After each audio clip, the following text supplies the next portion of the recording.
further ado, I'd like to welcome Xel Lungold back from his tour of Canada with 70 lectures across the Canadian nation.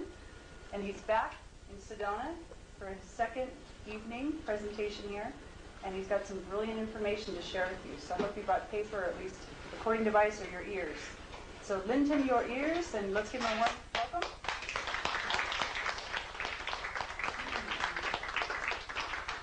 Hello. Hi, guys. Hello. The first thing I want to find out is how many people have already seen one of my presentations. Okay, about half the room. How many people have studied something about the Mayan calendar already? There is half. Okay. So what we're going to be doing tonight is I've been doing the same talk, you see, the same basic information of discoveries for the last 3.5 years. Tonight is a time to change that. I'm going to go into talking about not so much of history, but what is currently going on right now and what is going to be coming in the future, according to the Mayan calendar. For those people who haven't seen all the basics, we're going to be going through this very, very quickly. And you can get that information from my website or from one of the DVDs or VHS tapes that are out there. But for tonight, we're just going to rip into what I think is more important to everybody. That is, what do we do now? Not what did they do back then. Okay? The whole reason that I got involved in this some years ago was through jewelry. I'm not an archaeologist or any kind of scholar. I'm a jeweler.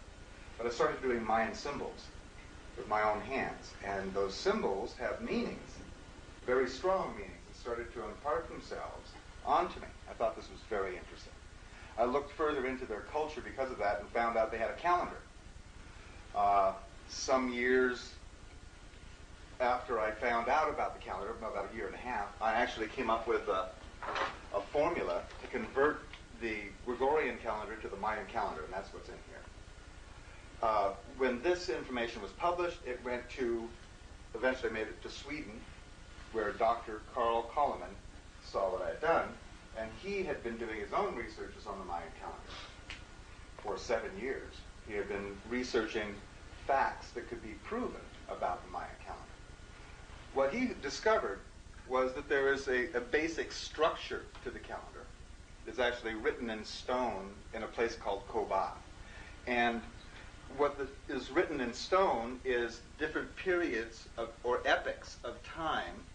And what Koloman did is he took all that we have found out about our science, from our sciences of what happened when, and laid it over this pattern.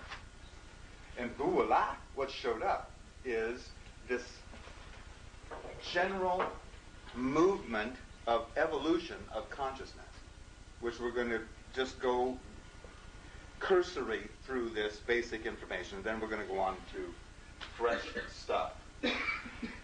There are 9 levels to the Mayan calendar. 1, 2, 3, 4, 5, 6, 7, 8, 9. Where we are right now is in this 8th level. As a matter of fact, we're in the very middle of this 8th level. Each of these sections, or different levels of evolution of consciousness, are divided into equal sections of 13 periods of time. This very first section was 16.4 billion years long. That is from the Big Bang forward. And there was a particular kind of consciousness that was being laid down step by step by step by stage, all the way across. And this basic consciousness was action, reaction. All the physical laws. I guess everybody here pretty well understands by now that everything is consciousness, right? Yeah. Everything is consciousness. Grass, trees, rocks, this pen. It's all consciousness. And this pen, as a matter of fact, is a very smart pen. It knows exactly what to do. It has a consciousness which registers what to do. Watch. It followed those laws. That's the level of the pen's consciousness. Action, reaction. I mean, we all know that things are conscious. We've proven it to ourselves. By going and washing your car, it runs better, doesn't it? Or it rains. Or it rains. But things contain consciousness at different levels. Objects have this consciousness of action-reaction. Is that pretty simple? Okay. The very next picture on this rock in Koba shows a time period 820 million years long. So 820 million years ago, a whole other cycle started. At number one, it started going through this whole process again. This time, building a different kind of consciousness. The consciousness of stimulus response. There's a difference between stimulus response and action reaction, isn't there? The major difference is that there's more consciousness in stimulus response than there is in action reaction. All these laws were laid down, all these steps and stages were taken until way over here, the very last section here. This is when life showed up, the first living cell, 1.26 billion years ago. And ever since then, it has been going through, now, instead of just action-reaction, we have life, animate, that starts to organize into higher and higher levels of life. We end up eventually, over here the last 63.4 million years, with mammals.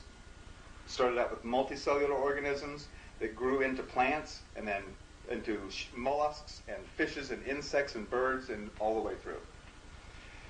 By the way, in these books is very detailed information about each one of these steps and stages and how it has all come down on schedule. This is not a random creation. We have free will within it, but we are on a schedule, which is wonderful, as you'll see in a minute. This next stage, 41 million years ago is when it started, and 40 million years ago is when monkeys showed up on this planet. And they were developing a different kind of consciousness, and that is stimulus individual response. Now, down here, life had organized itself into things like nests and swarms and flocks and hives and herds.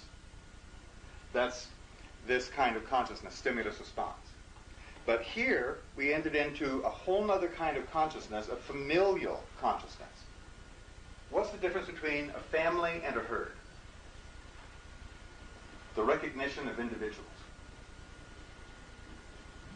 Now, this is a big difference. Stimulus response, stimulus individual response sounds the same, but it's a huge difference, and you've experienced it. There's times when you felt really good about just being yourself. And then there's other times when you felt like you were part of the herd. Like waiting online at some big sporting event or stuck in traffic. Check your consciousness levels. When you're feeling good about yourself and when you're stuck in traffic. There's a big difference in consciousness. And that whole thing, this whole level, 41 million years of it, helped us to develop better ways to interrelate or intercommunicate. We move up to the tribal cycle, which started 2 million years ago. 2 million years ago was when the first Australopithecus showed up, the first tailless ape.